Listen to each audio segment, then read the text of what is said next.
بسم اللہ الرحمن الرحیم۔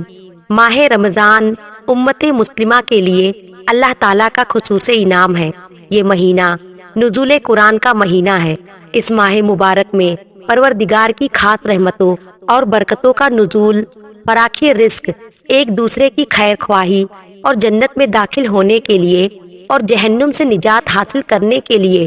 کی جانے والی کاوشوں کا مہینہ ہے۔ آخری کتاب شریعت کے نزول کے ساتھ ہی حضرت صلی اللہ علیہ وسلم کو نبوت کی بشارت دی گئی۔ امت مسلمہ پر نازل ہونے والے اس انعام و اکرام کی خوشی اور شکرانے کے طور پر مسلمانوں پر ایک ماہ کے روزے رکھ کر اضافی عبادت کا تحفہ ملا،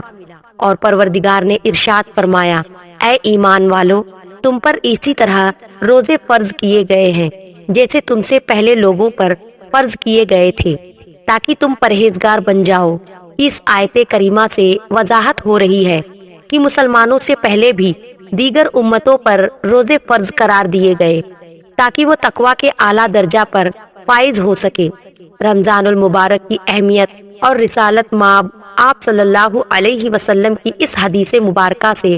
بہت واضح ہو رہی ہے کہ جس میں آپ صلی اللہ علیہ وسلم نے فرمایا کہ اگر معلوم ہو جائے کہ آخری رمضان کی کیا اہمیت ہے تو امت تمنا کرے سارا سال ہی روزے ہو۔ رمضان المبارک کا یہ مقدس مہینہ ساری دنیا کے مسلمانوں کے لیے ذکر، فکر، تسبیح اور تحلیل، کثیر تلاوت و نوافل اور صدقہ خیرات کا باعث بنتا ہے۔